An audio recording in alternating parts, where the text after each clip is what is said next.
What's up, guys? So here's my review of Ant-Man and the Wasp: Quantumania. I meant to do this review last night, but there was something that came up last night and I had to get that straightened out, and I worked all day, so I couldn't make this review until tonight. So I appreciate you all for your patience. So without further ado, let's get on with the review. So I guess the start of the week, it was around the time that we got the Rotten Tomato score, and Ant-Man and the Wasp: Quantumania is actually the second movie in the entire MCU to get a Rotten score, and it's that and Eternals. Eternals, I'll be honest, I didn't really like Eternals that much. I respected them trying to be different, but it didn't quite land for me. And I know there's a lot of people that are into that movie. It just wasn't for me. I was surprised that this movie would get a Rotten score, and I kept hearing people talking about it. And as soon as I saw the movie, I gotta be honest, I did not think it was that bad. I like this way better than Thor: Love and Thunder, to be honest with you. I thought this was way funnier than Thor: Love and Thunder. I should start out by saying that the first act, I think it's very messy. Some of the jokes didn't really land for me, and it kept trying to do a bunch of things. As soon as Jonathan Majors comes in as Kang, the movie is so much better. Jonathan Majors, he's the standout in this movie. He gives the best performance, and I'm excited to see where his character goes later in the MCU. Yeah, Jonathan Majors is phenomenal because, as we saw him in Loki, this is a very different character than he was in Loki, and I'm excited to see like some of the different versions that we'll see later on in the MCU. And yeah, Jonathan Majors is just perfect, and yeah, he was great in this movie. Just such a menacing villain. Like he killed it. And of course, Paul Rudd. Who doesn't like Paul Rudd? Paul Rudd is great as Ant-Man, as always. Michael Douglas is also pretty good. He kind of has sort of a bigger role in this. He didn't really do much in like the first and second act, but later on in the third act, he actually does something that's pretty cool, which I'm glad, because I think Michael Douglas, he just seems like a chill guy, so I'm glad he got something to do in this. Hope in this, the Wasp, she didn't really do much in the movie that I remembered. Like, it seemed like she was just kind of there. You know what I mean? And she didn't really do much.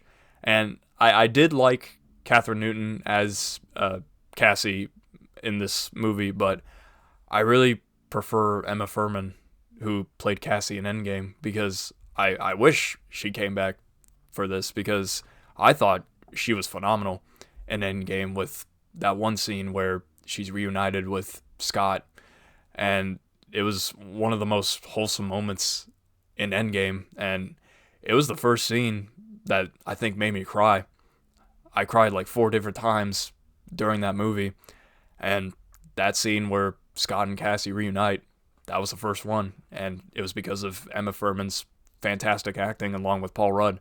The acting was phenomenal, and I was hoping that she would come back for Ant-Man 3, but then they recasted her with Catherine Newton, and I was a little bit disappointed by it.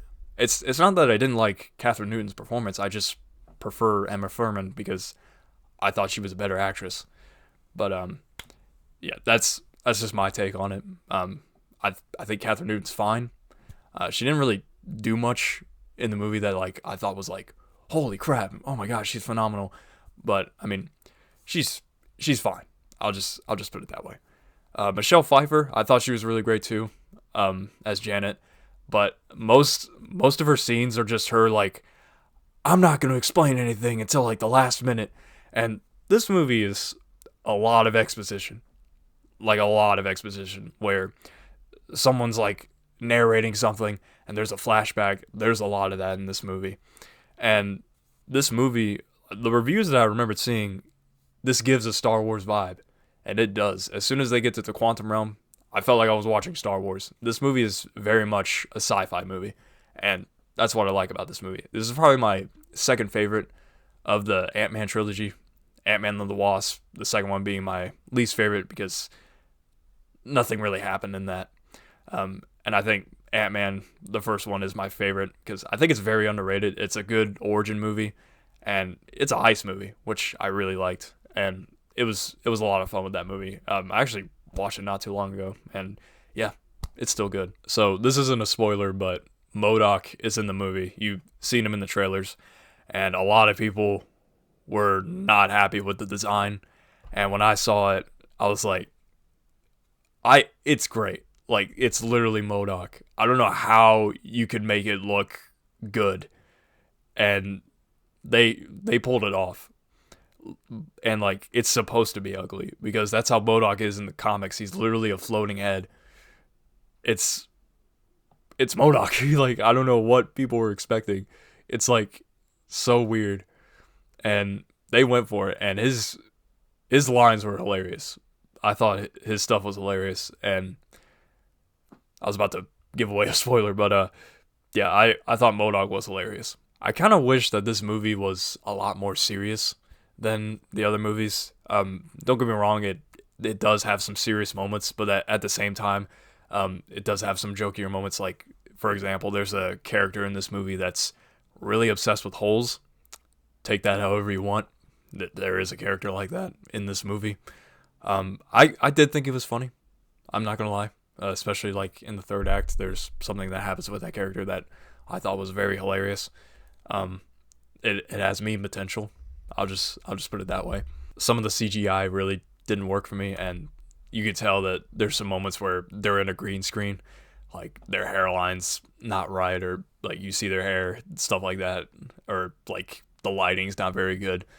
That's when you know that there's a green screen. I mean, it makes sense at this point. It's a Marvel movie. Of course, they're going to have green screens.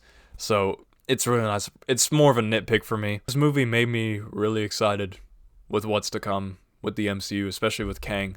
I'm very excited. Kang Dynasty and Secret Wars. And the 2 post-credit scenes that we get, yeah, they're crazy. They get you hyped for what's to come in the MCU. I'm very excited. And I thought this movie wasn't that bad. It's probably my second favorite of the Ant-Man trilogy. I'm going to give Quantumania a B. That's pretty much my review of Ant-Man and the Wasp, Quantumania. Let me know what you guys think of the movie. Love to hear your all's thoughts. And be sure to like, subscribe if you're new. I'll see you guys next time.